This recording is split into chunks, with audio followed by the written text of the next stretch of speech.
Producciones Nacer.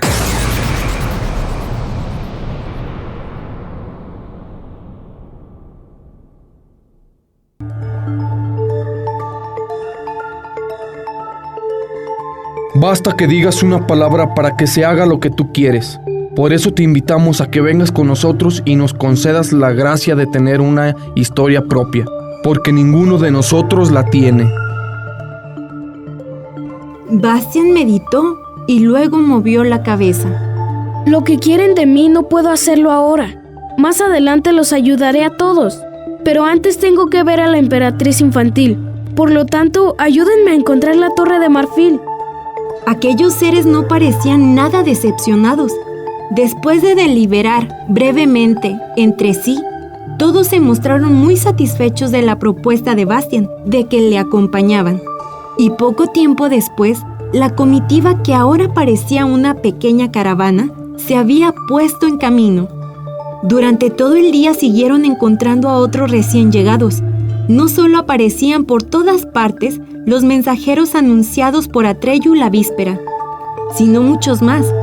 Había faunos de patas de cabra y enormes silfos nocturnos, elfos y duendes, jinetes que cabalgaban entre mariquitas y trípedos, el gallo del tamaño de un hombre, con botas vueltas, y un ciervo de cornamenta dorada que andaba erguido sobre dos patas y llevaba una especie de frac.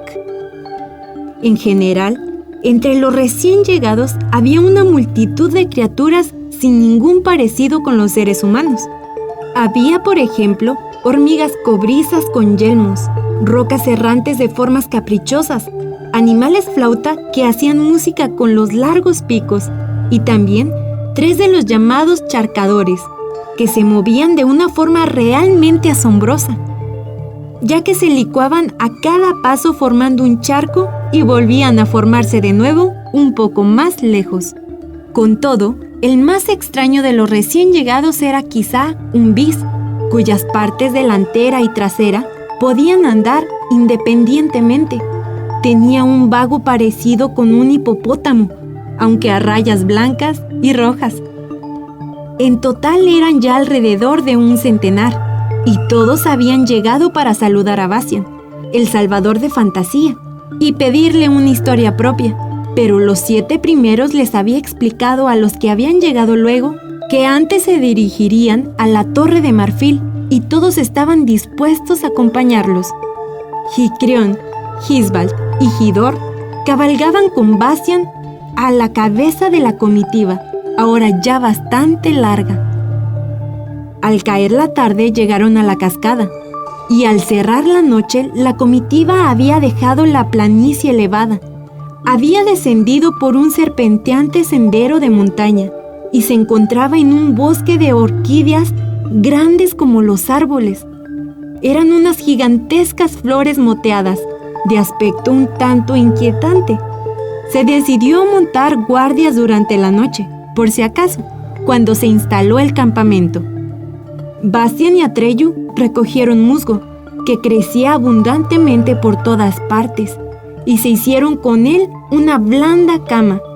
Fujur se enroscó en torno a los 2 amigos, con la cabeza hacia adentro, de forma que los 2 quedaron aislados y protegidos, como en un gran castillo de arena. El aire era caliente y estaba lleno de un extraño aroma que despedían las orquídeas y que no era muy agradable. Había algo en él que anunciaba desgracias. Todas las flores y hojas de las orquídeas centellaban de rocío al primer sol de la mañana, cuando la caravana se puso de nuevo en marcha. Durante la noche no había ocurrido nada, salvo que se habían unido a los anteriores otros emisarios más, de forma que el tropel se componía ya de unos 300. Realmente era un espectáculo que valía la pena contemplar en aquella comitiva de seres tan diversos. Cuanto más se adentraba en el bosque de orquídeas, más formas y colores increíbles adoptaban las flores.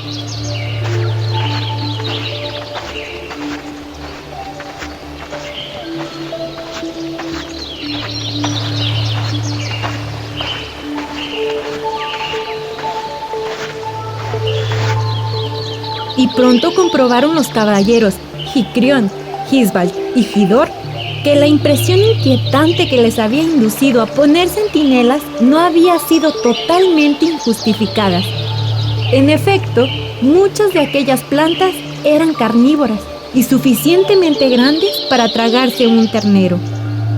Verdad era que no se movían por sí solas en ese sentido.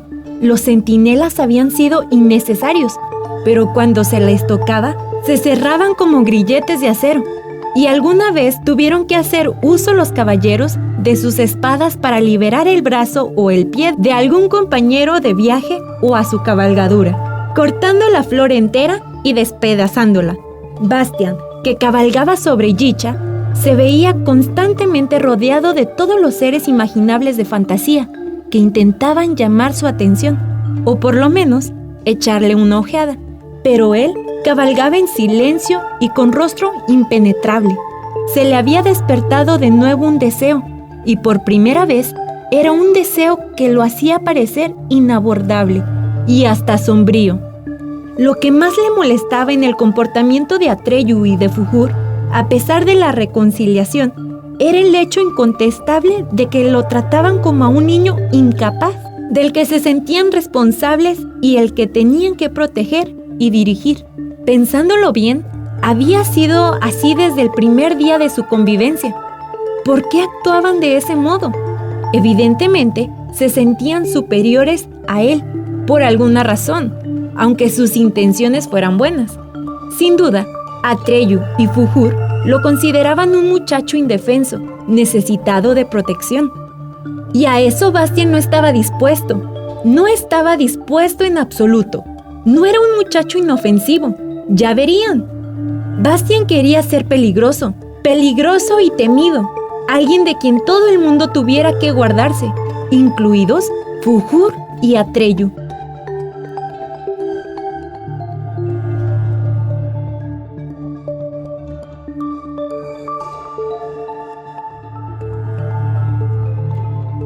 El Genie Azul, que por cierto se llamaba Iyuan, se abrió paso entre la aglomeración de personas que rodeaban a Bastian y se inclinó ante él, con los brazos cruzados sobre el pecho.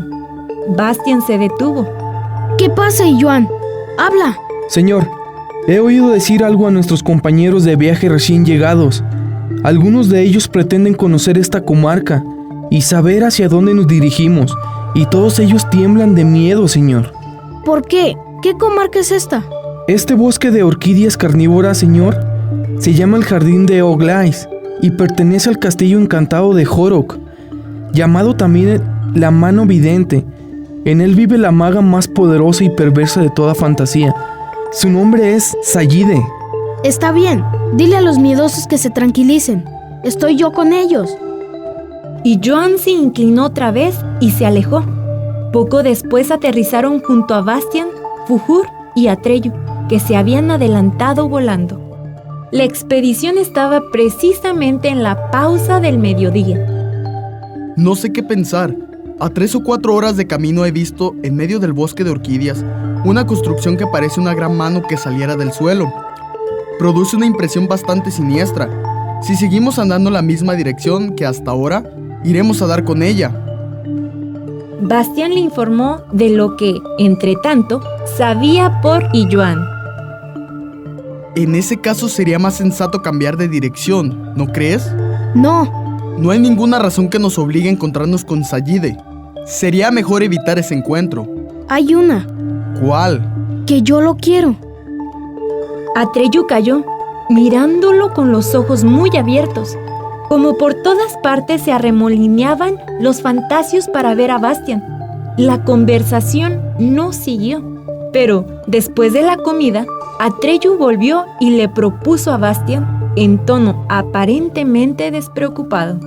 ¿No te apetecería dar un vuelo conmigo en Fujur? Bastian comprendió que a Atreyu le preocupaba algo.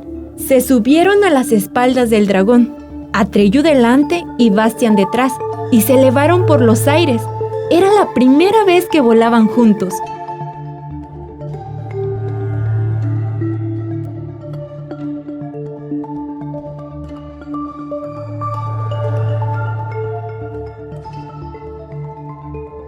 Resulta difícil ahora hablar a solas contigo, pero tenemos que hablar sin falta, Bastián.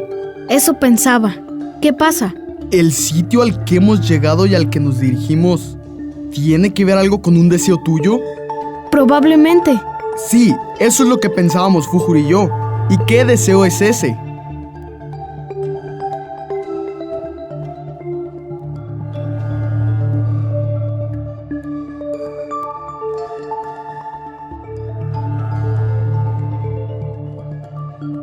No me entiendas mal, no es que tengamos miedo de nada ni de nadie, pero como amigos tuyos nos preocupamos.